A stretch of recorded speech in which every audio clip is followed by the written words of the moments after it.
Good morning.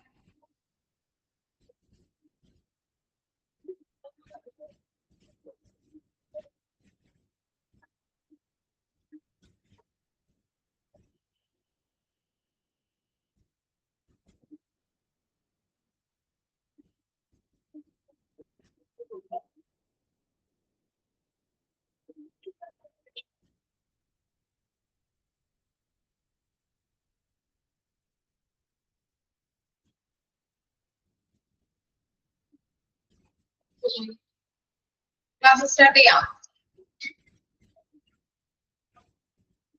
2 ദിവസമൊക്കെ അവധി കഴിഞ്ഞിട്ട് വരുന്നതാണല്ലേ നമ്മള്. ഈ കുട്ടികൾ പെരുന്നാളൊക്കെ ആഘോഷിച്ചോ?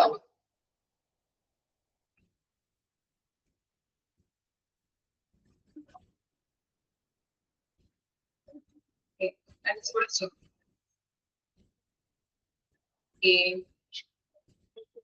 സ്റ്റാർട്ട് ചെയ്യാം. നഴ്സിംഗ് അഡ്മിനിസ്ട്രേഷൻ ആണ് നമ്മൾ എടുത്തുകൊണ്ടിരിക്കുന്ന ചാപ്റ്റർ. Module 2 chapter 6. അതിനകത്ത് നമ്മള് നഴ്സിംഗ് ഹൈറാർക്കി നമ്മൾ സ്റ്റാർട്ട് ചെയ്യുന്നത് അല്ലെ. Nursing director and nursing superintendent നമ്മള് അതിന്റെ അവരുടെ ഡ്യൂട്ടീസ് റെസ്പോൺസിബിലിറ്റീസ് കാര്യങ്ങളൊക്കെ നമ്മൾ നോക്കി. ഇനി നെക്സ്റ്റ് പൊസിഷനിൽ നിൽക്കുന്നത് ആരാണ്? നഴ്സിംഗ് സൂപ്പർവൈസർ ആണ്. ഓക്കെ, അപ്പൊ നഴ്സിംഗ് സൂപ്പർവൈസർ ആരാണ്? അതുപോലെ തന്നെ അവരുടെ ഡ്യൂട്ടീസ് ആൻഡ് റെസ്പോൺസിബിലിറ്റീസ് ആണ് നമ്മൾ പഠിക്കാൻ പോകുന്നത്. ഓക്കെ, നോക്കാം. Nursing supervisor. Nursing supervisor is considered as a nursing executive and is partner of the leadership team and is considered a nursing executive. അപ്പൊ നഴ്സിംഗ് സൂപ്പർവൈസറെ നഴ്സിംഗ് എക്സിക്യൂട്ടീവ് എന്ന് അല്ലെങ്കിൽ നഴ്സിംഗ് എക്സിക്യൂട്ടീവ് ആയിട്ട് പ്രവർത്തിക്കുന്നത് ആരാണ് എന്ന് ചോദിച്ചു കഴിഞ്ഞാൽ എഴുതേണ്ടതാണ് ആര്? നഴ്സിംഗ് സൂപ്പർവൈസർ ആണ് കേട്ടോ. ഓക്കെ, അപ്പൊ നഴ്സിംഗ് സൂപ്പർവൈസറെ നഴ്സിംഗ് എക്സിക്യൂട്ടീവ് ആയിട്ട് കൺസിഡർ ചെയ്യുന്നുണ്ട്. അണ്ടർലൈൻ ചെയ്ത് വെക്കാം. നഴ്സിംഗ് എക്സിക്യൂട്ടീവ് എന്ന് പറഞ്ഞിട്ടുണ്ടെങ്കിൽ അത് ആരാണെന്ന് ചോദിച്ചാൽ എഴുതേണ്ടതാണ് nursing supervisor. Third is a nursing supervisor available around the clock. അതെന്താണ് around the clock എന്ന് പറയുന്നത്? അതെന്തായിരിക്കും അവിടെ ഉദ്ദേശിക്കുന്നത്? Nursing there is a nursing supervisor available around the clock. എന്താണ് അവിടെ ഉദ്ദേശിക്കുന്നത്? വരുന്നത് 24 hours അവൈലബിൾ ആയിരിക്കും അല്ലെ. അതാണ് അവിടെ കൊടുത്തിരിക്കുന്നത്. അറൌണ്ട് ദ ക്ലോക്ക് എന്ന് പറഞ്ഞിട്ടുണ്ടെങ്കിൽ 24 hours 7 days. Okay, 24 hours 7 days എല്ലാ ദിവസവും അവിടെ അവൈലബിൾ ആയിരിക്കും നഴ്സിംഗ് സൂപ്പർവൈസർ എന്ന് പറയുന്നത്. Nursing supervisor should always be ready to attend the patient. അപ്പൊ പേഷ്യൻസിന് എന്തെങ്കിലുമൊക്കെ ബുദ്ധിമുട്ടുകളൊക്കെ വന്നിട്ടുണ്ടെങ്കിൽ ആദ്യം എന്താണ് ഈ നഴ്സിംഗ് സൂപ്പർവൈസർ ആണ് നോക്കുന്നത്. അപ്പൊ അവരെ അറ്റൻഡ് ചെയ്യാവുന്ന ഒരു അധികാരമുണ്ട്. അതുപോലെ തന്നെ എന്താണ് either the person or way of consultation in an on call capacity. അതായത് എന്താണ് ഇപ്പോ പേഷ്യൻസിനെ അറ്റൻഡ് ചെയ്യാം.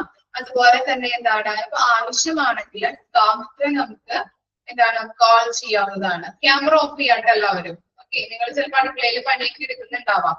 അതൊക്കെ ജസ്റ്റ് ഡിസ്റ്റർബൻസ് ആണ്. ഓക്കെ, അപ്പൊ ക്യാമറ ഓഫ് ചെയ്തിട്ട് ക്ലാസ്സിൽ ഇരിക്കാം. ഓക്കെ, അപ്പൊ എന്താണ് ആവശ്യമാണെങ്കിൽ ഡോക്ടറെ ഇപ്പൊ അദ്ദേഹത്തിന്റെ അല്ലെങ്കിൽ എന്താണ് പേഷ്യൻസിന്റെ കണ്ടീഷൻ വളരെ മോശമാണ്, നമ്മൾ നോക്കിയിട്ട് പഠിച്ചില്ല, അല്ലെങ്കിൽ കണ്ടീഷൻ വളരെ മോശത്തിലേക്ക് പോകുന്നു, അങ്ങനെയുള്ള അവസ്ഥയിലേക്കാണെങ്കിൽ ഡോക്ടറെ ആവശ്യമാണെങ്കിലും ഡോക്ടറെ നമുക്ക് വിളിക്കാവുന്നതാണ്. പിന്നെന്താ nursing superintendent overseas the nursing supervisor. Okay, oversee എന്ന് പറഞ്ഞിട്ടുണ്ടെങ്കിൽ എന്താണ് മേൽനോട്ടം വഹിക്കുക അല്ലെ. Okay, nursing superintendent overseas the nursing supervisor. ഇത്രയും കാര്യങ്ങളാണ് ഇവിടെ പറയുന്നത്. ഇപ്പൊ നഴ്സിംഗ് എക്സിക്യൂട്ടീവ് ആയിട്ട് പ്രവർത്തിക്കുന്നത് ആരാണ്? നഴ്സിംഗ് സൂപ്പർവൈസർ ആണ്. അതുപോലെ തന്നെ എന്താണ് 24 hours and 7 days അവിടെ അവൈലബിൾ ആയിരിക്കും. അതുപോലെ തന്നെ പേഷ്യൻസിനെ അറ്റൻഡ് ചെയ്യാനായിട്ട് പരിശോധിക്കാനായിട്ടുള്ള അധികാരമുണ്ട്. ഇനി ആവശ്യമാണെങ്കിൽ ഡോക്ടറെ നമുക്ക് കോൾ ചെയ്ത് അല്ലെ നഴ്സിംഗ് സൂപ്പർവൈസർക്ക് കോൾ ചെയ്ത് വിളിക്കാവുന്നതാണ്. അതുപോലെ തന്നെ നഴ്സിംഗ് സൂപ്രണ്ട് ഓവർസീ മേൽനോട്ടം വഹിക്കുന്നുണ്ട് അല്ലെ നഴ്സിംഗ് സൂപ്പർവൈസറെ മേൽനോട്ടം വഹിക്കുന്നത്. ഇത്രയും കാര്യങ്ങളാണ് ഇതിൽ കൊടുത്തിരിക്കുന്നത്. ഇനി duties and responsibilities. First one to select oriented training, assign schedule coaching, counseling and discipline employees. അതായത് എന്താണ് സെലക്ട്, അതായത് ഇപ്പോ ഓരോരുത്തർക്കും ഓരോ ഡ്യൂട്ടീസ് ഉണ്ടാവും അല്ലെ, നഴ്സുമാർക്കൊക്കെ ഓരോ ഡ്യൂട്ടീസ് ആയിരിക്കും, എല്ലാവർക്കും ഒരുപോലെയുള്ള ഡ്യൂട്ടീസ് ആയിരിക്കില്ലല്ലോ, വ്യത്യസ്ത തരത്തിലുള്ള വ്യത്യസ്തമായിട്ടുള്ള ഡ്യൂട്ടീസ് കാര്യങ്ങളൊക്കെ ഉണ്ടാവും അല്ലെ. അപ്പൊ ഈ ഓരോ റെസ്പോൺസിബിലിറ്റീസും അല്ലെങ്കിൽ ഡ്യൂട്ടീസ് ഒക്കെ അസൈൻ ചെയ്ത് കൊടുക്കാനായിട്ടുള്ള നഴ്സുമാരെ നമ്മൾ സെലക്ട് ചെയ്യുന്നു. അതാണ് നഴ്സിംഗ് സൂപ്പർവൈസറുടെ ഫസ്റ്റ് ഡ്യൂട്ടി എന്ന് പറയുന്നത്. സെലക്ട് ചെയ്യുക, അവർക്ക് ഗൈഡൻസ് കൊടുക്കുക, ട്രെയിനിങ്ങുകൾ കൊടുക്കുക, ഡ്യൂട്ടീസുകൾ അസൈൻ ചെയ്ത് കൊടുക്കുക, അതുപോലെ തന്നെ ഷെഡ്യൂൾ കോച്ചിങ്, എന്താണ് ഷിഫ്റ്റ് ഷെഡ്യൂൾ ചെയ്യുക, അതുപോലെ തന്നെ കൗൺസിലിംഗ്, എന്തെങ്കിലും ബുദ്ധിമുട്ടുകളൊക്കെ വന്നു കഴിഞ്ഞിട്ടുണ്ടെങ്കിൽ അവർ ഒരു കാര്യങ്ങൾ അവർ മോട്ടിവേറ്റ് ചെയ്യുക, കൗൺസിലിംഗ് കൊടുക്കുക, ഡിസിപ്ലിൻ എംപ്ലോയീസ്, ഇത്തരം കാര്യങ്ങളാണ് ഇവിടെ പറയുന്നത്. സെലക്ട് ചെയ്യുക, ഓരോ ഡ്യൂട്ടീസും കാര്യങ്ങളൊക്കെ കൊടുക്കുന്നതിന് വേണ്ടതായിട്ടുള്ള നഴ്സുമാരെ ഓരോരുത്തരെയും സെലക്ട് ചെയ്യുന്നു. ഓറിയന്റ്, അവർക്ക് ട്രെയിനിങ്ങുകൾ, അതുപോലെ ഡ്യൂട്ടീസ് അസൈൻ ചെയ്ത് കൊടുക്കുക, ഷിഫ്റ്റുകൾ കറക്റ്റ് ആണോ എന്നുള്ളത് നോക്കുക, കൗൺസിലിംഗ് കൊടുക്കുക, അതുപോലെയുള്ള ഡ്യൂട്ടീസ് ആണ് ഫസ്റ്റ് ഡ്യൂട്ടീസ് ആയിട്ട് പറയുന്നത്. പിന്നെ എന്താണ് meet operational standards by donating information to strategic plans and procedures. ഇപ്പൊ നമ്മുടെ ഹോസ്പിറ്റലിൽ എന്തെങ്കിലുമൊക്കെ പുതിയൊരു രീതിയിലുള്ള ടെക്നോളജീസോ അല്ലെങ്കിൽ പുതിയ എന്തെങ്കിലും ഇന്നോവേഷൻസ് ഒക്കെ വന്നിട്ടുണ്ടെങ്കിൽ എന്താണ് അതിലേക്ക് നമ്മൾ എന്തെങ്കിലുമൊക്കെ നമ്മുടെ അഭിപ്രായങ്ങളും കാര്യങ്ങളൊക്കെ പറയും അല്ലെ. ഇപ്പൊ അഡ്വൈസുകളാകാം, പുതിയ പുതിയ ഐഡിയാസുകളാകാം, പുതിയ പുതിയ എന്തെങ്കിലും തന്ത്രപരമായിട്ടുള്ള കാര്യങ്ങളോ, എന്താണ് പേഷ്യൻസിനെ നമ്മുടെ ഹോസ്പിറ്റലിലേക്ക് കൂടുതലായിട്ട് കൊണ്ടുവരാൻ വേണ്ടതായിട്ടുള്ള സ്ട്രാറ്റജിക് പ്ലാൻസുകൾ, അതിനുള്ള അഡ്വൈസുകൾ അല്ലെ, ഡിസിഷൻ എടുക്കാൻ വേണ്ടതായിട്ടുള്ള അഡ്വൈസുകൾ പ്രൊവൈഡ് ചെയ്യാവുന്നതാണ്. പിന്നെന്താ maintain nursing principles and writing norms policies and procedures. നഴ്സിംഗുമായിട്ട് ബന്ധപ്പെട്ട പ്രിൻസിപ്പിൾസ്, നോംസ്, പോളിസീസ്, നയങ്ങള്, പ്രൊസീജിയേഴ്സ് ഒക്കെ എന്ത് ചെയ്യണം, മെയിൻറ്റെയിൻ ചെയ്ത് അതൊക്കെ റൈറ്റ് ചെയ്യാം, മെയിൻറ്റെയിൻ ചെയ്ത് കൊണ്ടുപോവുക. പിന്നെ എന്താണ് identify patient services needs by establishing personal relationship. അതുപോലെ തന്നെ പേഷ്യന്റ് അല്ലെ ഇവിടെ പറയുന്നത് എന്താണ്, ഒരു പേഴ്സണൽ ആയിട്ടുള്ള റിലേഷൻഷിപ്പ് ചെയ്യുന്നതിലൂടെ പേഷ്യൻസിന്റെ നീഡ്സുകൾ നമുക്ക് തിരിച്ചറിയാനായിട്ട് സാധിക്കുന്നുണ്ട്. അതായത് പേഷ്യന്റ് നഴ്സുമാരെ തമ്മിലൊരു റിലേഷൻഷിപ്പിലാണ് പോകുന്നത്. അതുവഴി എന്താണ് നമുക്കൊരു നല്ല രീതിയിലുള്ള ഒരു എന്താ പറയാ പേഷ്യന്റും നേഴ്സ് റിലേഷൻഷിപ്പ് മെയിൻറ്റെയിൻ ചെയ്ത് കൊണ്ടുപോകാനും, അതുപോലെ തന്നെ അവരുടെ നീഡ്സുകൾ അനുസരിച്ച് വാൺസുകൾ അനുസരിച്ച് ഓരോ കാര്യങ്ങളും ചെയ്തു കൊടുക്കാനായിട്ട്, നല്ല രീതിയിലുള്ള കെയർ കൊടുക്കാനായിട്ടും സാധിക്കുന്നുണ്ട്. അതൊക്കെ കറക്റ്റ് ആയിട്ട് ചെയ്തു പോകുന്നുണ്ടോ, അത്തരത്തിലുള്ള കാര്യങ്ങൾ നോക്കാം. പിന്നെന്താണ് provide information need to patient and health care system. അതുപോലെ തന്നെ ഇപ്പോ രോഗികൾക്ക് എന്തെങ്കിലുമൊക്കെ ഡൗട്ടുകളോ എന്തെങ്കിലുമൊക്കെ ബുദ്ധിമുട്ടുകളോ അപ്പൊ അവർക്ക് എന്തെങ്കിലുമൊക്കെ മനസ്സിലാവാത്തൊരവസ്ഥയ്ക്ക് വന്നു കഴിഞ്ഞിട്ടുണ്ടെങ്കിൽ അവരുടെ ഇൻഫോർമേഷൻ, ഇത്തരത്തിലുള്ള ഇൻഫോർമേഷൻസ് അവർക്ക് എന്താ വേണ്ടത്, അവരുടെ നീഡ്സ് അനുസരിച്ചിട്ടുള്ള ഇൻഫോർമേഷൻസ് പ്രൊവൈഡ് ചെയ്യാം. അതുപോലെ തന്നെ ഹെൽത്ത് കെയർ സിസ്റ്റത്തിൽ ഇപ്പൊ നഴ്സുമാർക്ക് എന്തെങ്കിലുമൊക്കെ ബുദ്ധിമുട്ടുകൾ, അവർ റെസ്പോൺസിബിലിറ്റി കറക്റ്റ് ആയിട്ട് ചെയ്യുന്നില്ല, ഡ്യൂട്ടീസ് കറക്റ്റ് ആയിട്ട് ചെയ്യുന്നില്ല എന്നുണ്ടെങ്കിൽ അവരുടെ ഡ്യൂട്ടീസ് കറക്റ്റ് ആയിട്ട് പറഞ്ഞു കൊടുക്കുക, ഇന്നത് കഴിഞ്ഞിട്ട് ഇന്നതുപോലെ ചെയ്യാം, ഇന്നത് ചെയ്യണം, ഇപ്പൊ ഇന്നതാണ് ചെയ്യേണ്ടത്. അപ്പൊ അത്തരത്തിലുള്ള കാര്യങ്ങൾ അവർക്ക് ഗൈഡൻസ് കൊടുക്കാം, ഇൻഫർമേഷൻസുകൾ പ്രൊവൈഡ് ചെയ്ത് കൊടുക്കാം ഹെൽത്ത് കെയർ ടീംസിനും അതുപോലെ തന്നെ പേഷ്യൻസിനും. Maintain documentation of patient care services. അതുപോലെ തന്നെ പേഷ്യന്റ് കെയറുമായിട്ട് ബന്ധപ്പെട്ട ഡോക്യുമെന്റേഷനുകളൊക്കെ കറക്റ്റ് ആയിട്ട് മെയിൻറ്റെയിൻ ചെയ്തു. Confirm operation of a medical and administrative equipment and verify emergency equipment availability. അതായത് അഡ്മിനിസ്ട്രേറ്റീവ് എക്യുപ്മെന്റ്സ് ഉണ്ട്, മെഡിക്കൽ എക്യുപ്മെന്റ്സ് അല്ലെ. ഫോർ എക്സാമ്പിൾ പറയാം, മെഡിക്കൽ എക്യുപ്മെന്റ്സ് എന്ന് പറഞ്ഞിട്ടുണ്ടെങ്കിൽ ഇപ്പൊ നെബുലൈസർ, അതുപോലെ തന്നെ അഡ്മിനിസ്ട്രേറ്റീവ് എക്യുപ്മെന്റ്സ് എന്ന് പറയുമ്പോൾ ഓഫീസ് സംബന്ധമായിട്ടുള്ള എക്യുപ്മെന്റ് അല്ലെ, ഫോൺ എടുക്കുന്നുണ്ട്, ടെലഫോൺ.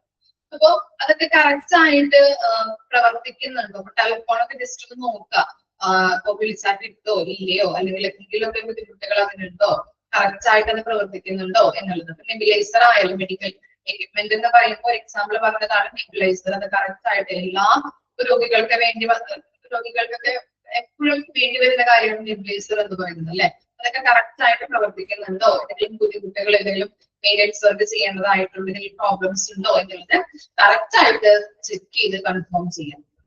ഓക്കെ, ഇത്തരം കാര്യങ്ങളാണ് നഴ്സിംഗ് സൂപ്പർവൈസറിന്റെ ഡ്യൂട്ടീസ് ആൻഡ് റെസ്പോൺസിബിലിറ്റീസ് എന്ന് പറയുന്നത്. ഓക്കെ, നഴ്സിംഗ് സൂപ്പർവൈസർ ആരാണെന്ന് പറഞ്ഞു, അവരുടെ ഡ്യൂട്ടീസ് ആൻഡ് റെസ്പോൺസിബിലിറ്റീസ് എന്താണെന്ന് നമ്മൾ പറഞ്ഞു. ഓക്കെ, വായിച്ചു നോക്കാം കേട്ടോ.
കാണിച്ചു കഴിഞ്ഞോ?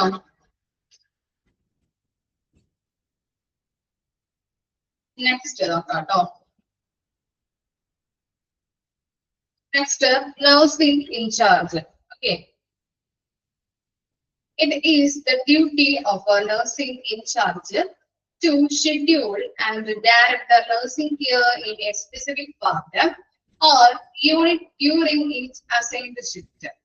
അപ്പൊ എന്താ പറയുന്നത്, അഡ്മിനിസ്ട്രേഷനിലെ നഴ്സിംഗ് അഡ്മിനിസ്ട്രേഷനിലെ സ്റ്റാഫുകളെ ഷെഡ്യൂൾ ചെയ്യുന്നതിനും ഡയറക്ട് ചെയ്യുന്നതിനും ഓരോ ഡിപ്പാർട്ട്മെന്റിൽ ആരുണ്ടാവും എന്നാണ് പറയുന്നത്, നഴ്സിംഗ് ഇൻചാർജ് ഉണ്ടാവും. ഓക്കെ, അപ്പൊ എന്താണ് പറഞ്ഞത്, ഓരോ അഡ്മിനിസ്ട്രേഷനിലെ സ്റ്റാഫുകളെ ഷെഡ്യൂൾ ചെയ്യുന്നതിന് വേണ്ടിയിട്ടും ഡയറക്ഷൻസുകൾ കൊടുക്കുന്നതിന് വേണ്ടിയിട്ടും നഴ്സിംഗ് ഇൻചാർജുകൾ ഉണ്ടാവും. പിന്നെന്താണ് നോക്കാം, if there is any problem with a patient, it is the nursing in charge who contact the patient first. If the patient is not satisfied with the response, ask to speak the nursing supervisor. ഇനി ഇപ്പൊ എന്തെങ്കിലും nursing in charge അവിടെ വാർഡുമായിട്ട് ബന്ധപ്പെട്ടിട്ടൊക്കെ ഒരു nursing in charge ഉണ്ടാവും അല്ലെ, HOD എന്ന് നമുക്ക് പറയാൻ പറ്റും, ഹെഡ് ഓഫ് ദി ഡിപ്പാർട്ട്മെന്റ്. ഇപ്പൊ വാർഡിലായാലും എന്താണ് ആ വാർഡിനെ നയിക്കുന്നതിന് വേണ്ടിയിട്ട് അല്ലെങ്കിൽ അതിന്റെ ചാർജ് കാര്യങ്ങളൊക്കെ നഴ്സിംഗ് ഇൻചാർജിനായിരിക്കും ഉണ്ടായിരിക്കുന്നത്. Head of the department HOD എന്ന് നമുക്ക് പറയാൻ പറ്റും. അപ്പോ അദ്ദേഹത്തിന് ഇപ്പോ എന്തെങ്കിലും ആ വാർഡിൽ ഇപ്പൊ പേഷ്യൻസിന് എന്തെങ്കിലും ബുദ്ധിമുട്ടുകളൊക്കെ അനുഭവപ്പെട്ട് കഴിഞ്ഞിട്ടുണ്ടെങ്കിൽ ഈ എന്താണ് നഴ്സിംഗ് ഇൻചാർജിനോട് പറയും ആദ്യം. എന്നിട്ട് ഈ പേഷ്യന്റിന് അദ്ദേഹം തരുന്ന റെസ്പോൺസ് അല്ലെങ്കിൽ റിപ്ലൈ അതിന് സാറ്റിസ്ഫൈഡ് അല്ല അല്ലെങ്കിൽ സാറ്റിസ്ഫൈഡ് ആയിട്ടില്ല എന്നുണ്ടെങ്കിൽ പേഷ്യൻസിന് ആരോട് പോയിട്ട് പറയാനായിട്ടുള്ള അധികാരം ഉണ്ടെന്നാ പറയുന്നത്, നഴ്സിംഗ് സൂപ്പർവൈസറിനോട് പോയി പരിഹാരം കണ്ടെത്താനായിട്ടുള്ളൊരു അധികാരം പേഷ്യൻസിനുണ്ട്.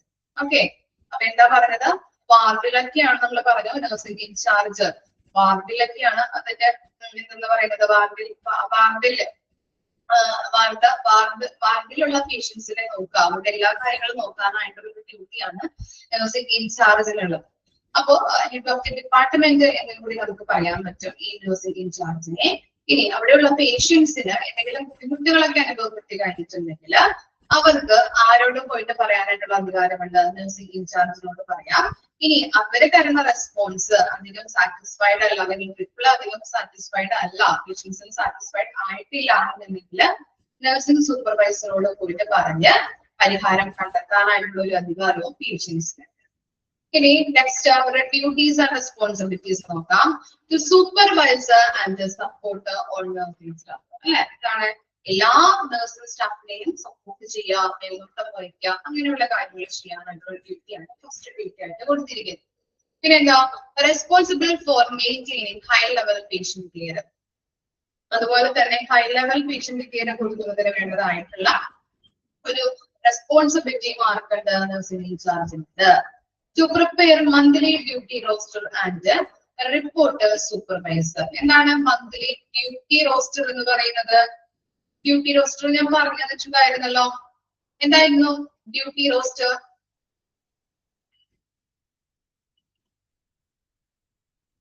എന്തായിരുന്നു duty roster? Schedules, duty arrange. Okay, എന്താണ് ഡ്യൂട്ടി, എന്താണ് ഇപ്പോൾ ഡേ ഷിഫ്റ്റ് ഉണ്ടാവും, നൈറ്റ് ഷിഫ്റ്റ് ഒക്കെ ഉണ്ടാവും അല്ലെ. എന്താണ് ഷിഫ്റ്റ് ഷെഡ്യൂളിംഗ്, അതാണ് അവിടെ ഉദ്ദേശിക്കുന്നത് കേട്ടോ. കറക്റ്റ് ആയിട്ട് അത് പ്രിപ്പയർ ചെയ്യാം. അതുപോലെ തന്നെ റിപ്പോർട്ടുകൾ സൂപ്പർവൈസർക്ക് സമർപ്പിക്കാം.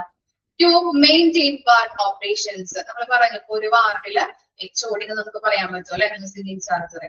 അപ്പൊ ആ വാർഡിലെ ഓപ്പറേഷൻസ് കറക്റ്റ് ആയിട്ട് നടക്കുന്നുണ്ടോ, നല്ല രീതിയിൽ കറക്റ്റ് ആയിട്ട് നമ്മൾ മെയിൻറ്റെയിൻ ചെയ്ത് കൊണ്ടുപോകേണ്ട ഡ്യൂട്ടി ആരുടെയാണ്? നഴ്സിംഗ് ഇൻചാർജിന്റേതാണ്. To maintain medications and narcotics reports. അതുപോലെ തന്നെ മെഡിക്കേഷൻസ്, എന്താണ് നർക്കോട്ടിക്സ് എന്ന് പറഞ്ഞിട്ടുണ്ടെങ്കിൽ എന്താണ്, സിവിയർ പെയിനുകൾ കുറയ്ക്കാനായിട്ടുള്ള മരുന്നുകളാണ് അല്ലെ. അത്തരത്തിലുള്ള മെഡിക്കേഷൻസിന്റെ മരുന്നുകളുടെ റിപ്പോർട്ടുകൾ മെയിൻറ്റെയിൻ ചെയ്ത് കൊണ്ടുപോവുക. അത്തരം ഡ്യൂട്ടീസ് ആണ് നഴ്സിംഗ് ഇൻചാർജുമായിട്ട് ബന്ധപ്പെട്ടത്. ഓക്കെ, വായിച്ചോക്കിയും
നെക്സ്റ്റ് ആണ് സ്റ്റാഫ് നേഴ്സ്. നോക്കാം സ്റ്റാഫ് നേഴ്സ് ആരാണ് സ്റ്റാഫ് നേഴ്സ് എന്ന് പറഞ്ഞാല്. It is the staff nurse who handles the largest segment of the healthcare worker. അല്ലെ ഓരോ ഹോസ്പിറ്റലിലെ പറയാം ഭൂരിഭാഗം എല്ലാ വർക്കും കാര്യങ്ങളൊക്കെ ചെയ്യുന്നത് ആരാണ്? സ്റ്റാഫ് നേഴ്സ് ആണ് അല്ലെ. നമ്മളിപ്പോ എന്താ പറയാ ഒരു ഹോസ്പിറ്റലിൽ അഡ്മിറ്റ് ആയി കിടക്കുകയാണെങ്കിൽ ഏറ്റവും കൂടുതൽ നമ്മുടെ അടുത്ത് വന്ന് നമ്മളെ പരിപാലിക്കുന്ന നമ്മളെ നല്ല രീതിയിൽ കെയർ ചെയ്യുന്ന സ്റ്റാഫുകൾ ആരായിരിക്കും? ഇത്ര വെച്ച് നമ്മൾ പഠിച്ചതിൽ ആരായിരിക്കും? എന്താണ് നമ്മുടെ അടുത്ത് വന്ന് നമ്മുടെ കാര്യങ്ങൾ ചോദിക്കുക, അതുപോലെ തന്നെ എല്ലാ കാര്യങ്ങളും ചെയ്തു തരാം. ഈ സ്റ്റാഫ് നേഴ്സ് ആണെന്ന് പറയാൻ പറ്റുമല്ലോ നമുക്ക് അല്ലെ. ഇപ്പൊ നഴ്സിംഗ് സൂപ്പർവൈസർ ഉണ്ട്, ഡയറക്ടർ ഉണ്ട്, അതുപോലെ തന്നെ സൂപ്രണ്ട് ഉണ്ട്. അവരൊക്കെ നമ്മുടെ അടുത്ത് വരാറുണ്ടോ? അവർക്ക് അവരുടേതായിട്ടുള്ള ഡ്യൂട്ടീസും കാര്യങ്ങളൊക്കെ ഉണ്ടാവും അല്ലെ. പക്ഷെ ഏറ്റവും കൂടുതൽ നമ്മുടെ അടുത്ത് വന്ന് അല്ലെ ഒരു ലാർജസ്റ്റ് സെഗ്മെന്റ് അല്ലെ അവർ പറഞ്ഞിട്ട് നോക്കിയേ ഹോസ്പിറ്റൽ വർക്കിൽ അല്ലെ ഹെൽത്ത് കെയർ വർക്കില് ഏറ്റവും ലാർജസ്റ്റ് ആയിട്ടുള്ള സെഗ്മെന്റ് ചെയ്യുന്നത് ആരാണ്? സ്റ്റാഫ് നേഴ്സുകളായിരിക്കും അല്ലെ.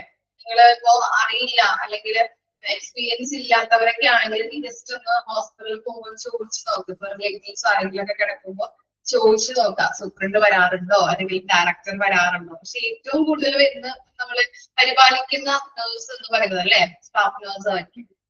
ഓക്കെ, ഇനി staff nurse must have a bachelor degree or diploma from recognised nursing programmes. അപ്പൊ നഴ്സിംഗില് എന്താണ് ഡിപ്ലോമ അല്ലെങ്കിൽ ബാച്ചിലർ ഓഫ് ഡിഗ്രി കഴിഞ്ഞവരായിരിക്കണം. അവരുടെ എഡ്യൂക്കേഷൻ ക്വാളിഫിക്കേഷൻ ആണ് പറഞ്ഞിരിക്കുന്നത്. അതുപോലെ നോക്കാം they spend a lot of their time providing direct patient care അല്ലെ. കൂടുതലായിട്ടും ഡയറക്റ്റ് പേഷ്യന്റ് കെയർ കൊടുക്കുന്നത് ആരാണ്? ഈ സ്റ്റാഫ് നേഴ്സ് ആയിരിക്കും. ഈ ടൈം പേഷ്യൻസിനൊക്കെ സ്പെൻഡ് ചെയ്യുന്നവരാണ് സ്റ്റാഫ് നഴ്സുകൾ എന്ന് പറയുന്നത്.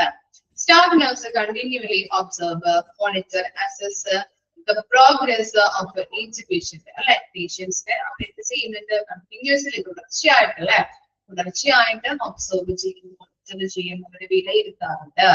If there is a sudden change in any patient's condition, nurse take appropriate action such as medication or calling the doctor.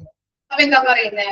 എന്തെങ്കിലും ഇപ്പോ അവര് പറഞ്ഞു ഇപ്പോ നഴ്സുമാര് എപ്പോഴും വന്നിട്ട് ഇടയ്ക്കിടയ്ക്ക് അല്ലെ കണ്ടിന്യൂസ്ലി പേഷ്യൻസിനെ ഒബ്സർവ് ചെയ്യുന്നവരാണ്. അതുപോലെ തന്നെ അവർ വിലയിരുത്തുന്നുണ്ട്, മോണിറ്റർ ചെയ്യുന്നുണ്ട് അല്ലെ. ഇനി നമ്മളിപ്പോ കണ്ടിന്യൂസ് ആയിട്ട് ഒരു പേഷ്യന്റിനെ കാണുമ്പോ എന്തെങ്കിലുമൊക്കെ ബുദ്ധിമുട്ടുകൾ സഡൻ ആയിട്ട് പെട്ടെന്ന് അവർക്ക് ചിലപ്പോ ശ്വാസതടസ്സമോ എന്തെങ്കിലുമൊക്കെ ബുദ്ധിമുട്ടുകൾ വന്നു കഴിച്ചിട്ടുണ്ടെങ്കിൽ ചിലപ്പോ നമ്മൾ കാണാറുണ്ട് നോർമൽ ആയിട്ടിരിക്കുന്ന പേഷ്യൻസ് ഒക്കെ ആയിരിക്കും പെട്ടെന്നായിരിക്കും അവർക്ക് എന്ത് ചെയ്യുന്നത് ബ്രീത്തിങ് ഡിഫിക്കൽറ്റിയോ അങ്ങനെ എന്തെങ്കിലുമൊക്കെ വരുന്നത് അല്ലെ. എക്സ്പീരിയൻസിലൊക്കെ അറിയാൻ പറ്റും. ചിലപ്പോൾ വർത്താനൊക്കെ പറഞ്ഞ നമ്മള് വർത്താനൊക്കെ പറഞ്ഞിരിക്കുന്നവരായിരിക്കും. പക്ഷെ പെട്ടെന്നാണ് അവർക്ക് അങ്ങനത്തെ രീതിയിലുള്ള ഒരു സഡൻ ചേഞ്ചസുകളൊക്കെ വരുന്നത്. പെട്ടെന്ന് പേഷ്യൻസിന് അങ്ങനെ വരാറുണ്ട്.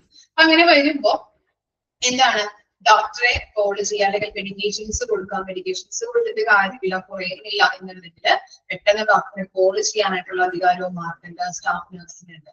ഓക്കെ, അത്തരം കാര്യങ്ങളാണ് സ്റ്റാഫ് നഴ്സുമായിട്ട് ബന്ധപ്പെട്ടത്. ഇനി അവരുടെ ഡ്യൂട്ടീസ് ആൻഡ് റെസ്പോൺസിബിലിറ്റീസ് ആണ് താഴെ കൊടുത്തിരിക്കുന്നത്. Establish personal relation with the patients. എന്താണ് പേഴ്സണൽ റിലേഷൻ ഉണ്ടാകുന്നുണ്ട് അല്ലെ. ഓക്കെ, അവരുമായിട്ട് അവര് നല്ല രീതിയിൽ ഇപ്പൊ കണ്ടിന്യൂസ്ലി നമ്മളിങ്ങനെ ഒബ്സർവ് ചെയ്യുന്ന മോണിറ്റർ ചെയ്യുന്നു. ഓരോ കാര്യങ്ങള് വിശേഷങ്ങള് കാര്യങ്ങളൊക്കെ നമ്മൾ അവരോട് പറയാറുണ്ട്. എന്താണ് ഒരു പേഴ്സണൽ പേഷ്യന്റ് നേഴ്സ് തമ്മിലുള്ള റിലേഷൻഷിപ്പ് മെയിൻറ്റെയിൻ ചെയ്ത് പോകാനായിട്ട് അവരോട് establish a sympathetic environment by providing emotional, physiological, spiritual support to patients, friends and families. അല്ലെ ഫാമിലീസ് നമ്മളിപ്പോ ഹോസ്പിറ്റലിൽ കിടക്കുമ്പോൾ ഈ സ്റ്റാഫ് നഴ്സുകളായിരിക്കും നമ്മളോട് കൂടുതലായിട്ടും സംസാരിക്കുന്നത് അല്ലെ. എക്സ്പീരിയൻസ് ഉള്ളവർക്ക് അത് മനസ്സിലാവുന്നുണ്ട്. അപ്പൊ അത്തരത്തിലുള്ള കാര്യങ്ങൾ ഇപ്പൊ നമ്മുടെ വീട്ടിലെ വിശേഷങ്ങൾ ചോദിക്കും. അതുപോലെ നമ്മുടെ ഇപ്പോ രോഗത്തെ കുറിച്ച് അതുപോലെ തന്നെ അവരോട് പറയാറുണ്ട് 2 ആഴ്ച കിടന്നാൽ മതിയല്ലോ, മാറുന്നുണ്ടല്ലോ അല്ലെങ്കിൽ കുറയുന്നുണ്ടല്ലോ, ചേഞ്ചസ് ഉണ്ടാകുന്നുണ്ട്, സാവധാനം മാറും, ടെൻഷൻ അടിക്കേണ്ട അതൊക്കെ നമ്മളോട് ഇങ്ങനെ പറയൂലേ. അപ്പൊ എന്താണ് ഒരു ഇമോഷണൽ ആയിട്ടുള്ള ഒരു അതുപോലെ തന്നെ എന്താണ് ഒരു ഫിസിയോളജിക്കൽ മെന്റൽ സപ്പോർട്ടുകൾ ഈ പേഷ്യൻസിനായാലും അവരുടെ ഫാമിലിക്കായാലും ഒക്കെ ഈ സ്റ്റാഫ് നഴ്സുകൾ പ്രൊവൈഡ് ചെയ്യുന്നുണ്ടെന്നാണ് പറയുന്നത്. പിന്നെന്താ solve patients' problems, maintain safe and clean working environment. അതുപോലെ തന്നെ പേഷ്യൻസിന്റെ പ്രോബ്ലംസ് സോൾവ് ചെയ്യാനായിട്ടും അവർക്ക് ഒരു സുരക്ഷിതമായിട്ടുള്ള ഒരു എൻവയോൺമെന്റ് പ്രൊവൈഡ് ചെയ്യാനായിട്ടും ക്ലീൻ ആയിട്ടുള്ള എൻവയോൺമെന്റ് വർക്കിംഗ് എൻവയോൺമെന്റും പ്രൊവൈഡ് ചെയ്യാനായിട്ടും സാധിക്കുന്നുണ്ട്. പിന്നെ എന്താണ് medication administration and storage procedure. മെഡിക്കേഷനുമായിട്ട് ബന്ധപ്പെട്ട് കറക്റ്റ് ആയിട്ട് അത് അഡ്മിനിസ്ട്രേറ്റ് ചെയ്യുക, അല്ലെങ്കിൽ അത് മെഡിക്കേഷൻസ് കറക്റ്റ് ആയിട്ട് സ്റ്റോറേജ് ചെയ്യുക, ഇത്തരമുള്ള പ്രൊസീജിയർ മെയിൻറ്റെയിൻ ചെയ്തു പോവുക, ഇതൊക്കെ അവരുടെ ഡ്യൂട്ടീസ് ആണ്. Documents document patient care service by charting. അതുപോലെ തന്നെ പേഷ്യന്റിന്റെ മരുന്നുമായിട്ട് ബന്ധപ്പെട്ട അല്ലെങ്കിൽ മെഡിക്കേഷൻസ് ആയിട്ട് അവരുടെ റിപ്പോർട്ടുകളാവാം, പല പല ഡോക്യുമെന്റും ഫയലും കാര്യങ്ങളൊക്കെ ഉണ്ടാവും. അത് കറക്റ്റായിട്ട് ചാർട്ട് ചെയ്ത് പോകാനായിട്ടൊരു റെസ്പോൺസിബിലിറ്റി അവർക്കുണ്ട്. Maintain patient confidence and keep information confidential. അതായത് പേഷ്യൻസിന് വിശ്വാസം കൊടുക്കാനായിട്ട് ഇപ്പൊ നമ്മളോട് പറയാറുണ്ട്, ഒരാഴ്ച കൂടി കിടന്നാൽ മതി, അല്ലെങ്കിൽ 2 ദിവസം കൂടി കിടന്നാൽ മതി, കുറവുണ്ടല്ലോ, ഡിസ്ചാർജ് ആകും, അങ്ങനെയുള്ള രീതിയിൽ. അപ്പോഴാണ് പേഷ്യൻസിന് ഒരു സന്തോഷം തോന്നാം, വീട്ടിലേക്ക് പോകാനോ അല്ലെങ്കിൽ കുറയുന്നതിന് സിസ്റ്റർ പറയുന്നുണ്ട്, ഒരു ആത്മവിശ്വാസം അവരില് ഡെവലപ്പ് ചെയ്യാനായിട്ട് തുടങ്ങും. അതുപോലെ തന്നെ ഇപ്പൊ ചില പേഷ്യൻസിന്റെ ഇൻഫോർമേഷൻസ് ഒക്കെ നമ്മൾ രഹസ്യമായിട്ടുള്ള കോൺഫിഡൻഷ്യൽ ആയിട്ട് നമ്മൾ സൂക്ഷിക്കേണ്ടതുണ്ട്, മറ്റാരോടെങ്കിലും പറയാതെ കോൺഫിഡൻഷ്യൽ ആയിട്ട് സൂക്ഷിക്കേണ്ടതുണ്ട്. അത്തരത്തിലുള്ള കാര്യങ്ങളും അവരെ സൂക്ഷിച്ച് കീപ്പ് ചെയ്ത് വെക്കാനുള്ളതാ പറയുന്നത്, മറ്റുള്ളവരോട് പറയുന്നത് കീപ്പ് ചെയ്ത് വെക്കാനായിട്ടുള്ള ഡ്യൂട്ടീസും അവർക്കുണ്ട്. പിന്നെന്താ മെയിൻറ്റെയിൻ ദ ഇൻവെന്ററി ചെക്ക്. അതുപോലെ തന്നെ ഇൻവെന്ററി ഡിപ്പാർട്ട്മെന്റില് സ്റ്റോക്കുമായിട്ട് ബന്ധപ്പെട്ടത് ഇപ്പൊ മരുന്നാവാം, സപ്ലൈസ് ആവാം, ഇപ്പൊ പല രീതിയിലുള്ള കാര്യങ്ങൾ. ഇപ്പൊ മരുന്നുകളെ കുറിച്ച് ആണെങ്കിൽ മരുന്നുകളുടെ ഇൻവെന്ററി സ്റ്റോക്കുമായിട്ട് ബന്ധപ്പെട്ട കാര്യങ്ങളൊക്കെ കറക്റ്റ് ആയിട്ട് ചെക്ക് ചെയ്ത് മെയിൻറ്റെയിൻ ചെയ്തത് റിപ്പോർട്ടുകൾ കറക്റ്റ് ആയിട്ട് പ്രിപ്പയർ ചെയ്ത് കൊണ്ടുപോകാം. Maintain professional and technical knowledge by attending educational വർക്ക്ഷോപ്പുകൾ. ഇനി നമ്മൾ പറഞ്ഞിരുന്നു ഇങ്ങനെ ട്രെയിനിങ്ങുകളും കാര്യങ്ങളൊക്കെ ഈ എന്താ നഴ്സുമാർക്ക് കൊടുക്കുന്നുണ്ട്. അത്തരത്തിലുള്ള വർക്ക്ഷോപ്പുകൾ ഇപ്പൊ പല പല ക്ലാസ്സുകൾ അറ്റൻഡ് ചെയ്യിപ്പിക്കാൻ വരും, പല പല സെമിനാർസുകൾ അറ്റൻഡ് ചെയ്യിപ്പിക്കാനൊക്കെ ഉണ്ട്. അതുകൊണ്ട് തന്നെ എന്താണ് ഈ സെമിനാർസിലൂടെയും അതുപോലെ തന്നെ ഇപ്പൊ പല പല ട്രെയിനിങ്ങിലൂടെയും അവരിങ്ങനെ പങ്കെടുക്കുന്നതിലൂടെ ധാരാളം അറിവുകൾ അവർക്ക് അവരിൽ ഡെവലപ്പ് ആവാനായിട്ട് തുടങ്ങും, അല്ലെ? അല്ലെങ്കിൽ അവർക്ക് അവരുടെ സ്കില്ല് ഡെവലപ്പ് ആവും, നോളജ് ഇൻക്രീസ് ചെയ്യും. അത്തരത്തിലുള്ള കാര്യങ്ങള് ഓരോ വർക്ക്ഷോപ്പുകളിലൂടെയും അവർക്ക് നല്ല രീതിയിലുള്ള ഡെവലപ്മെന്റ് ഉണ്ടാകാനായിട്ട് സാധിക്കുന്നു. അത്തരത്തിലുള്ള കാര്യങ്ങൾ അവരെ അറ്റൻഡ് ചെയ്യിപ്പിക്കപ്പെടുന്നതിലൂടെ ധാരാളം അറിവുകൾ സേട്ടമാക്കാനായിട്ട് അവർക്ക് സഹായിക്കുന്നുണ്ട്. അത്തരത്തിലുള്ള ഡ്യൂട്ടീസ് റെസ്പോൺസിബിലിറ്റീസ് ആണ് സ്റ്റാഫ് നഴ്സുമായിട്ട് ബന്ധപ്പെട്ടത്. വായിച്ചു നോക്കാം കേട്ടോ. സ്റ്റാഫ് നഴ്സ് ആരാണ്, അതിന്റെ duties and responsibilities.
Okay.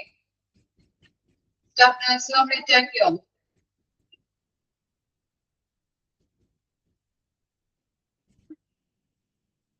Next ആണ് nursing assistant. Nursing assistant or assistant nursing ചെയ്യാം, തിരിച്ചും മറിച്ചും പറയുന്നുണ്ട് കേട്ടോ. ഓക്കെ, നഴ്സിംഗ് അസിസ്റ്റന്റിനെ അസിസ്റ്റന്റ് നഴ്സിംഗ് എന്നും പറയുന്നുണ്ട്. He is individual who works under a staff nurse in supportive role under assistant have duties like helping patient with their basic needs. They must be completed short-term diploma course in nursing. അപ്പോൾ എന്താ പറയുന്നത്, assistant nursing എന്ന് അല്ലെങ്കിൽ nursing അസിസ്റ്റന്റിനെ assistant nursing എന്ന് പറയുന്നത് അവര് എന്താണ് ഈ സ്റ്റാഫ് നഴ്സുകളെ സപ്പോർട്ട് ചെയ്യുന്ന റോളാണ് വഹിക്കുന്നത്. Assistant have the duties like helping patient with their basic needs. Basic needs, പേഷ്യന്റിന് വേണ്ട ബേസിക് നീഡ്സിൽ അവരെ ഹെൽപ്പ് ചെയ്യുന്നവരാണ് അസിസ്റ്റൻസ് എന്ന് പറയുന്നത്. അവരുടെ എന്താ പറയാ എഡ്യൂക്കേഷൻ ക്വാളിഫിക്കേഷൻ എന്ന് പറയുന്നത് ഷോർട്ട് ടൈം ഡിപ്ലോമ കോഴ്സ്, നഴ്സിംഗില് short time diploma course. Okay, അത്തരം കാര്യങ്ങളാണ് അസിസ്റ്റന്റ് നഴ്സിംഗ് അല്ലെങ്കിൽ അസിസ്റ്റന്റിന്റെ എന്താണെന്ന് വെച്ചാൽ പറയുന്നത്. അവരുടെ എന്താണ് അസിസ്റ്റന്റ് നഴ്സിംഗ് എന്ന് പറഞ്ഞാൽ എന്താണ് അവർ കൊടുത്തിരിക്കുന്നത്.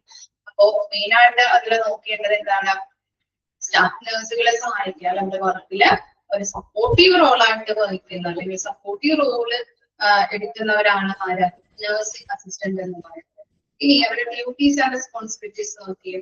Help patient use the bathroom, bathroom use ചെയ്യാനായിട്ട് പേഷ്യന്റിനെ സഹായിക്കുക. Clean and the bath patient, അവരെ ക്ലീൻ ചെയ്യുക, വൃത്തിയാക്കുക, അവരെ കുളിപ്പിച്ചു കൊടുക്കുക, അത്തരം കാര്യങ്ങൾ ചെയ്യുക. Maintain patient hygiene and change bed, ഇപ്പൊ ബെഡ് കവർ കാര്യങ്ങൾ ഇതൊക്കെ ചേഞ്ച് ചെയ്യുക, അവരെ ഹൈജീൻ ആക്കുക, കുളിപ്പിച്ചു കൊടുക്കുക, അങ്ങനെയുള്ള കാര്യങ്ങളാണ് അവിടെ ഉദ്ദേശിക്കുന്നത്. പിന്നെ turn position and over patient between wheelchair seats and the bed. ഇപ്പൊ അവരെ എന്താണ് ബെഡിൽ നിന്ന് വീൽചെയറിലേക്ക് ഇരുത്താം, വീൽചെയറിൽ നിന്ന് ബെഡിലേക്ക് ഇരുത്താം, അത്തരത്തിലുള്ള കാര്യങ്ങൾ ചെയ്തു കൊടുക്കാം. Serve meals and help patients take their food. ഇപ്പൊ ചില വീൽചെയറിൽ ഇപ്പോ കൈ തളർന്നവരൊക്കെ ഉണ്ടാവില്ലേ, കിടക്കുന്ന പേഷ്യൻസ് ഒക്കെ ഉണ്ടാവില്ലേ, അത്തരത്തിലുള്ള പേഷ്യൻസിന് ഇപ്പോ ചോറൊക്കെ ആണെങ്കിൽ വാരി കൊടുക്കാം, അങ്ങനെയുള്ള കാര്യങ്ങൾ ചെയ്തു കൊടുക്കാം. പിന്നെ എന്താണ് വൈസ് സ്റ്റാൻഡർ ഒന്നും ഇല്ലാത്ത പേഷ്യന്റ് ഒക്കെ ആണെങ്കിൽ അത്തരത്തിലുള്ള കാര്യങ്ങൾ അവരെ സപ്പോർട്ട് ചെയ്തു കൊടുക്കാം.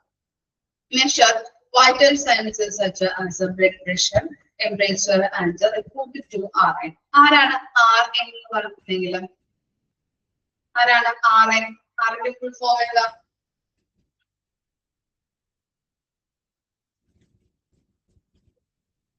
RN ആരാണ്? RN registered nurse. അപ്പൊ എന്ത് ചെയ്യണം, വൈറ്റൽ സയൻസ് അല്ലെ, ബ്ലഡ് പ്രഷർ, ടെമ്പറേച്ചർ കാര്യങ്ങളൊക്കെ ചെക്ക് ചെയ്തിട്ട് ഈ റിപ്പോർട്ട് RN സമർപ്പിക്കാം. രജിസ്റ്റേർഡ് നഴ്സിന് സമർപ്പിക്കേണ്ട ഡ്യൂട്ടി അസിസ്റ്റന്റ് നഴ്സിന്റേതാണ്. ഇത്തരം കാര്യങ്ങളാണ് അസിസ്റ്റന്റ് നഴ്സ് ആരാണെന്ന് നമ്മൾ പറഞ്ഞു, അവരുടെ ഡ്യൂട്ടീസ് ആൻഡ് റെസ്പോൺസിബിലിറ്റീസ് ആണ് നമ്മൾ നോക്കിയത്. ഇതോടുകൂടി നമ്മുടെ ചാപ്റ്റർ കംപ്ലീറ്റ് ആയിട്ടുണ്ട്. ഒന്ന് വായിച്ചു നോക്കിയേ, വായിച്ചു നോക്കാം കേട്ടോ.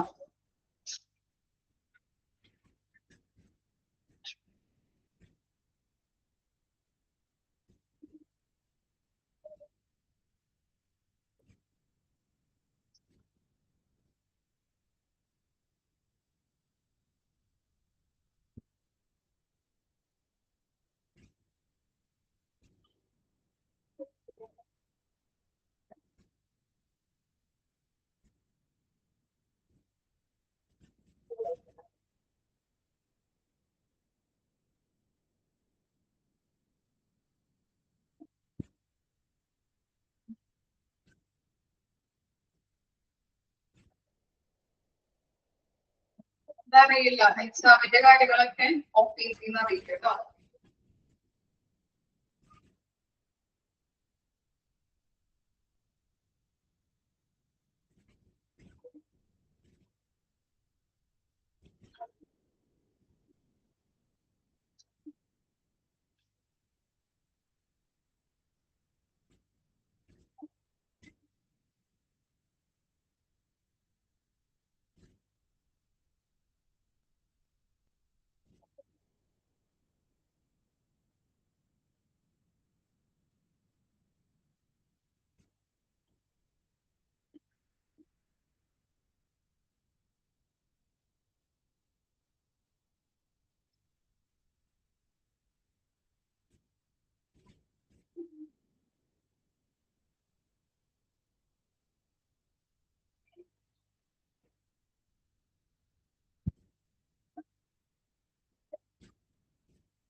നഴ്സിംഗ് അഡ്മിനിസ്ട്രേഷൻ കംപ്ലീറ്റ് ആക്കിയിട്ടുണ്ട്.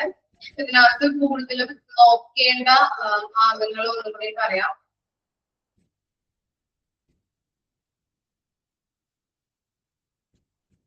സ്റ്റാഫിംഗ് ആൻഡ് സ്റ്റാഫിംഗ് പ്രോസസ് എന്താണെന്നുള്ളത് വായിക്കുക. എയിമും ഇമ്പോർട്ടൻസ് ലിസ്റ്റ് ഒന്ന് വായിച്ചു നോക്കാം. അതുപോലെ തന്നെ എന്താണ് type of patient care, direct care ഉണ്ട്, ഇൻഡയറക്റ്റ് കെയർ ഉണ്ട്. അതെന്താണെന്ന് പഠിക്കുക, അതിന് എക്സാമ്പിൾ പഠിച്ചു വെക്കുക. അതുപോലെ തന്നെ സ്റ്റാഫ് ഡെവലപ്മെന്റ് എന്താണ് എന്നുള്ളത് വായിക്കുക, അതിന്റെ ഒബ്ജക്റ്റീവ് വായിച്ചു വെക്കണം. അതുപോലെ തന്നെ just types of staff development ഏതൊക്കെയാണെന്നുള്ളത് ഓർത്തിരിക്കുക. പിന്നെ ഹൈറാർക്കി ആണ്, അത് ഇമ്പോർട്ടന്റ് ആണ്, വെരി വെരി ഇമ്പോർട്ടന്റ് ആണ്. ഹൈറാർക്കിയുടെ 6 ഹൈറാർക്കി, 6 ഫസ്റ്റ് പൊസിഷനിൽ ആരാണ്, ഏറ്റവും ലാസ്റ്റ് പൊസിഷനിൽ ആരാണുള്ളത്, അതൊക്കെ ചോദിക്കാവുന്നതാണ്. അതുപോലെ തന്നെ ഓരോരുത്തരെ ഡിഫറെന്റ് നെയിംസിൽ പറയുന്നുണ്ട്, അതും ഓർത്ത് വെക്കണം. നഴ്സിംഗ് ഡയറക്ടർ ആരാണ് എന്നുള്ളത് വായിച്ചു വെക്കാം, ഡ്യൂട്ടീസ് പഠിച്ചു വെക്കണം. അതുപോലെ തന്നെ സൂപ്രണ്ട് ആരാണ്, അതുപോലെ തന്നെ അതിന്റെ ഡ്യൂട്ടീസ്, അങ്ങനെ ഓരോരുത്തരെയും പഠിച്ചു വെക്കണം കേട്ടോ. ഓക്കെ, ഇതിൽ മെയിൻ ആയിട്ട് ചോദിക്കുന്നത് ഡ്യൂട്ടീസും റെസ്പോൺസിബിലിറ്റീസും അതുപോലെ തന്നെ അവരുടെ പ്രത്യേകതകൾ എന്തൊക്കെയാണ് ചോദിക്കാറുണ്ട്. കറക്റ്റ് ആയിട്ട് അത് പഠിച്ചു വെക്കാം. ഓക്കെ, ഇനി സ്റ്റാർട്ട് ചെയ്യാൻ പോകുന്ന ചാപ്റ്റർ ബയോമെഡിക്കൽ വേസ്റ്റ് മാനേജ്മെന്റ്, 14ാമത്തെ ചാപ്റ്റർ കേട്ടോ. Second module 14th chapter.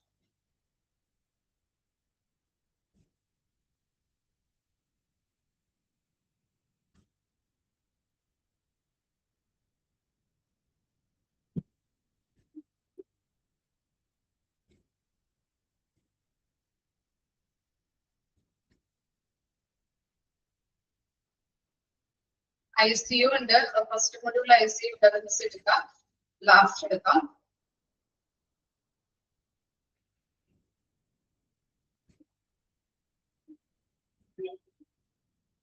Biomedical waste management ഒന്ന് ഇൻട്രൊഡക്ഷൻ ഒന്ന് വായിച്ചു നോക്കിയേ.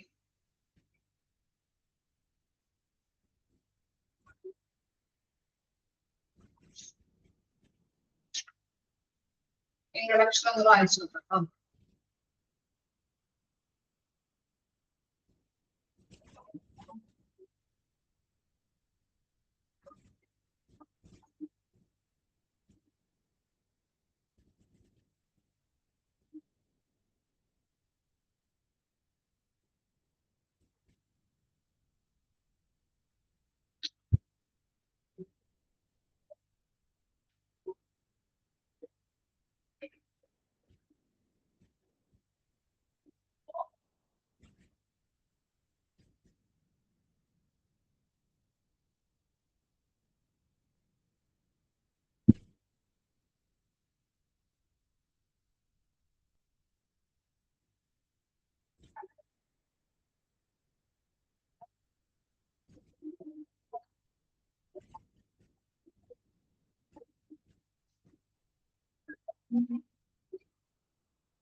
എന്താണ് ബയോമെഡിക്കൽ വേസ്റ്റ് മാനേജ്മെന്റ് എന്ന് പറയുന്നത്?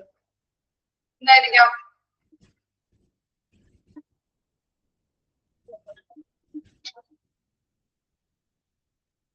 എന്താണ് biomedical waste management?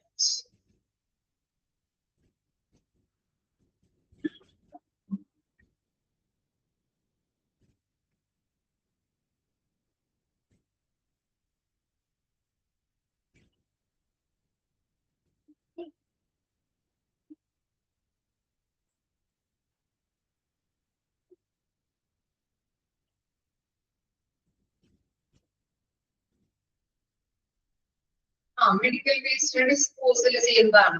Okay, hospital വേസ്റ്റുമായിട്ട് ബന്ധപ്പെട്ടതാണ് അല്ലെ. ഓക്കെ, അപ്പൊ നമുക്ക് നോക്കാം ബയോമെഡിക്കൽ വേസ്റ്റ് മാനേജ്മെന്റ്. ഓക്കെ, ഇനി ടെക്സ്റ്റ് ബുക്കില് ഈ പേജ് അല്ലെങ്കിൽ ഈ പാഠം കിട്ടാത്തവരുണ്ടോ? പേജ് നമ്പർ ജസ്റ്റ് ഒന്ന് പറഞ്ഞു കൊടുക്കും കേട്ടോ. പേജ് നമ്പർ എടുത്തവരെ ജസ്റ്റ് ഒന്ന് പറഞ്ഞു കൊടുക്കാം. 89. Introduction noka, the amount of garbage produced by healthcare institution has increased as the result of growing medical advancement and new hospital construction for better healthcare. Both the waste from any medical practice in healthcare institutions and facilities, testing centers, and laboratories are referred to as healthcare waste or biomedical waste.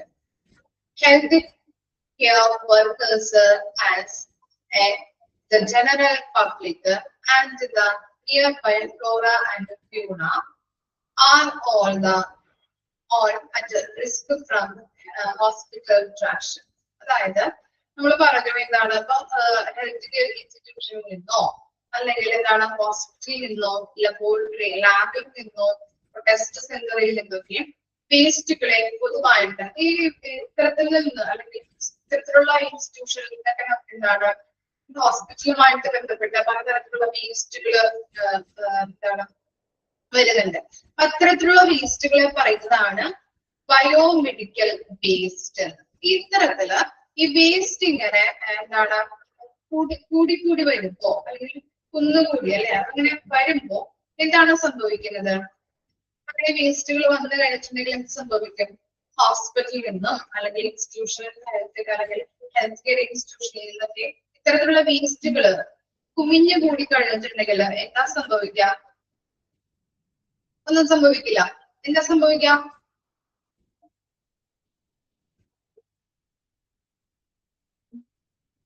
എന്ത് സംഭവിക്കും? Hospital waste കൂടിക്കഴിഞ്ഞിട്ടുണ്ടെങ്കിൽ infection വരാൻ സാധ്യതയുണ്ട് അല്ലെ? രോഗങ്ങള് പടർന്നു പിടിക്കാനായിട്ട് സാധ്യതയുണ്ട് അല്ലെ? ഇപ്പൊ ഒരു പേഷ്യൻസിന് ഇപ്പോ എന്താ പറയാ യൂറിൻ, അതുപോലെ തന്നെ എന്താണ് മോഷൻ, അതുപോലെ തന്നെ അത്തരത്തിലുള്ള ബോഡി ഫ്ലൂയിഡ്സ് ഇതൊക്കെ ഇങ്ങനെ കുമിഞ്ഞു കൂടി കിടന്നിട്ടുണ്ടെങ്കിൽ എന്താ സംഭവിക്കുന്നത്? എന്ത് സംഭവിക്കും? ഇത്തരത്തിലുള്ള വേസ്റ്റുകളാണ് ഹോസ്പിറ്റൽ വേസ്റ്റിൽ ഉണ്ടാകുന്നത് അല്ലെ? ബ്ലഡ്, അതുപോലെ തന്നെ പലതരത്തിലുള്ള ഇപ്പൊ എന്താ പറയുമ്പോ രോഗികള് വൊമിറ്റ് ചെയ്ത അവശിഷ്ടങ്ങള് അങ്ങനെ പലതരത്തിലുള്ള വേസ്റ്റുകൾ ഉണ്ടാവും അല്ലെ? അപ്പൊ ഇൻഫെക്ഷൻ ആവാനായിട്ട് സാധ്യതയുണ്ട് ഇത്തരത്തിലുള്ള വേസ്റ്റുകൾ ഉണ്ടായിട്ടുണ്ടെങ്കിൽ. ഡിസീസസ് പടർന്നു പിടിക്കാനായിട്ടുള്ള സാധ്യതകളുണ്ട് അല്ലെ? അപ്പൊ ഇത്തരത്തിലുള്ള വേസ്റ്റുകൾ നമ്മൾ പ്രോപ്പർ ആയിട്ട് മാനേജ് ചെയ്യേണ്ടത് അത്യാവശ്യമാണ് അല്ലെ?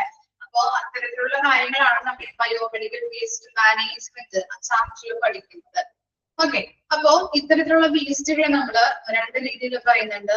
ഹെൽത്ത് കെയർ വേസ്റ്റ് എന്നും അതുപോലെ തന്നെ ബയോമെഡിക്കൽ വേസ്റ്റ് എന്നും പറയുന്നുണ്ട്. അപ്ലൈൻ ചെയ്ത് വെക്കാം. ഹെൽത്ത് കെയർ വേസ്റ്റ് എന്നും ബയോമെഡിക്കൽ വേസ്റ്റ് എന്നും പറയുന്നുണ്ട്.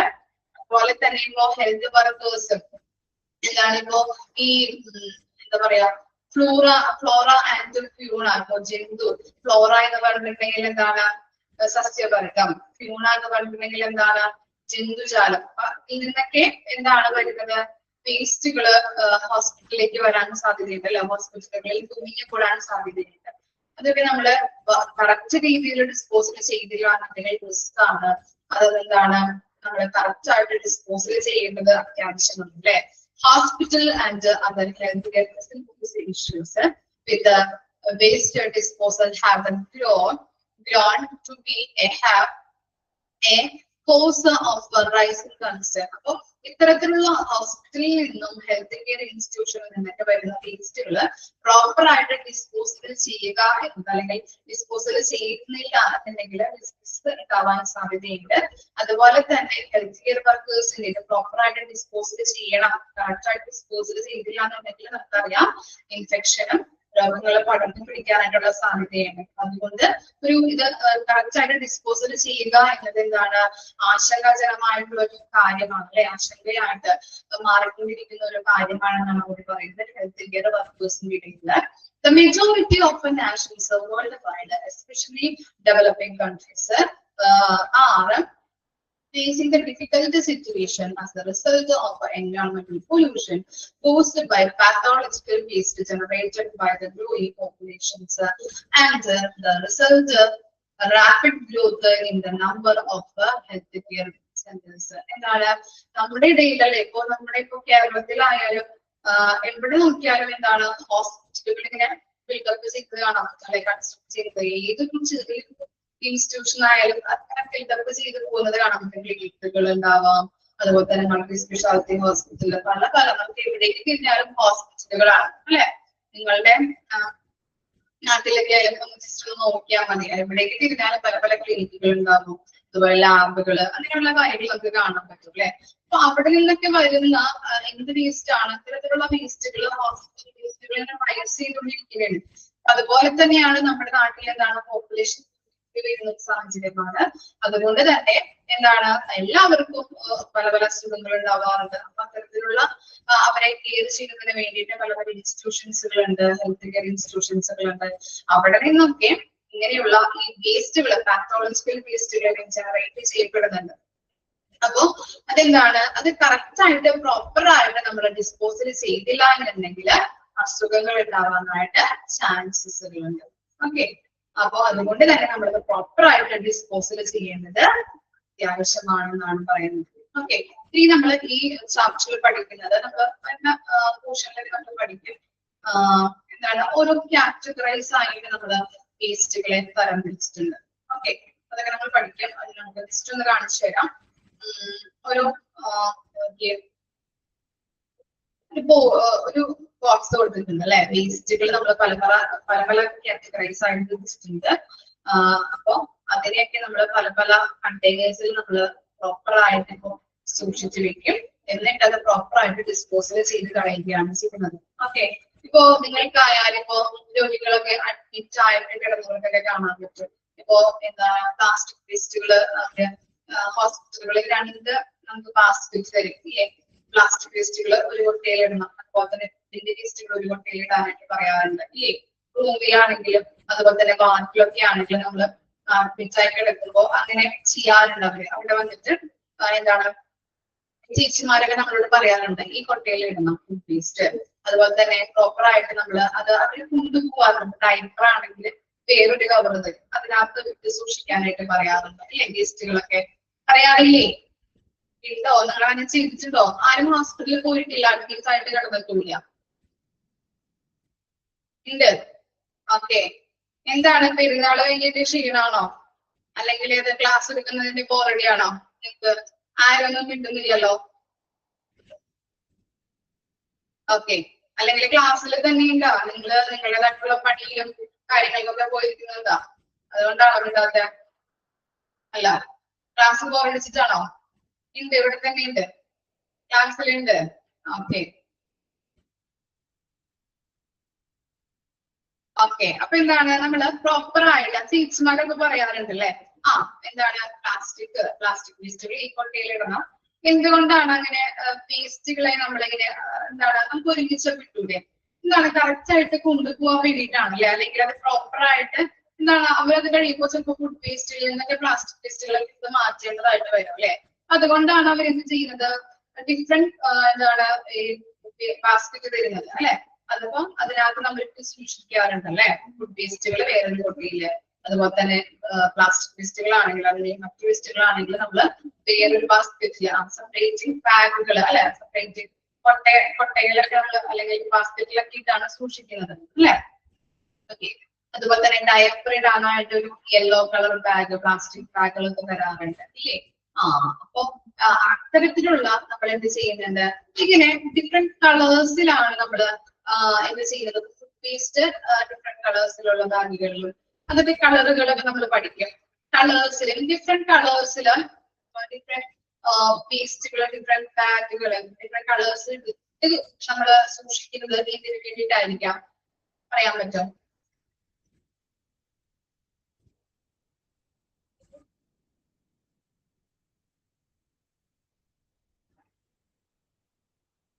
നമുക്ക് കറക്റ്റ് ആയിട്ട് ഈസി ആയിട്ട് ഡിസ്പോസൽ ചെയ്യാനായിട്ട് ഐഡന്റിഫൈ ചെയ്യാനായിട്ട് പറ്റും, അല്ലെ. ഇന്ന പ്ലാസ്റ്റിക് കളർ ബാഗിൽ, റെഡ് കളർ ബാഗിൽ ഇന്ന വേസ്റ്റ് ഇടണം. അപ്പൊ എന്താണ് ഇന്ന വേസ്റ്റ് ഉണ്ടാകുള്ളൂ, അല്ലെങ്കിൽ അത് പെട്ടെന്ന് ഐഡന്റിഫൈ ചെയ്യാൻ വേണ്ടിയിട്ടാണ് നമ്മൾ എന്ത് ചെയ്യുന്നത്, ഡിഫറെന്റ് കളേഴ്സിലുള്ള ബാഗുകളിലാക്കി ഈ ഗാർബേജ് അല്ലെങ്കിൽ വേസ്റ്റുകൾ സൂക്ഷിക്കുന്നത്, അല്ലെ. ഓക്കെ, അതുപോലെ തന്നെ ഓരോ വേസ്റ്റിനും അതിൻ്റെതായിട്ടുള്ള രീതിയിൽ നമ്മൾ സംസ്കരിച്ച് കളയുകയാണ് ചെയ്യുന്നത്. അങ്ങനെ നമ്മൾ പഠിക്കും. ഓക്കെ, അപ്പൊ ഒന്ന് വായിച്ചു നോക്കിയേ.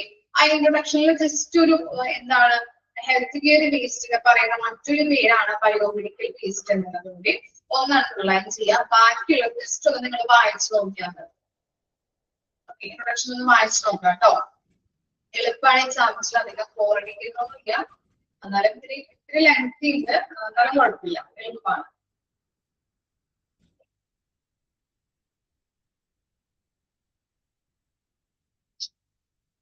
ഇവിടെ നമുക്ക് നിർത്താം. ബയോമെഡിക്കൽ വേസ്റ്റ് മാനേജ്മെന്റ് ഇൻട്രൊഡക്ഷൻ പറഞ്ഞിട്ട് നമുക്ക് നിർത്താം.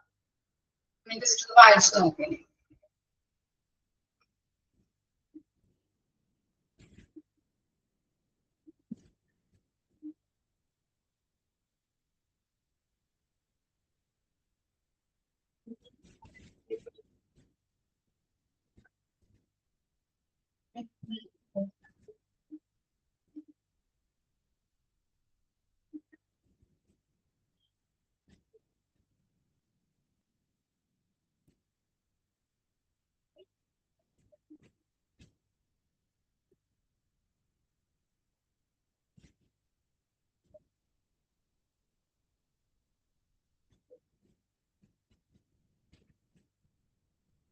നെക്സ്റ്റ് ക്ലാസ്സിൽ വരുമ്പോ what is biomedical waste management അടിയിൽ കൊടുത്തിട്ടില്ലേ?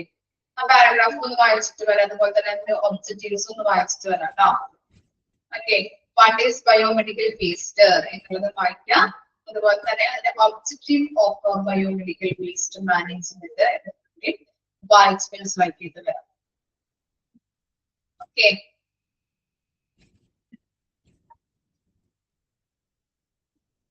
Thank you.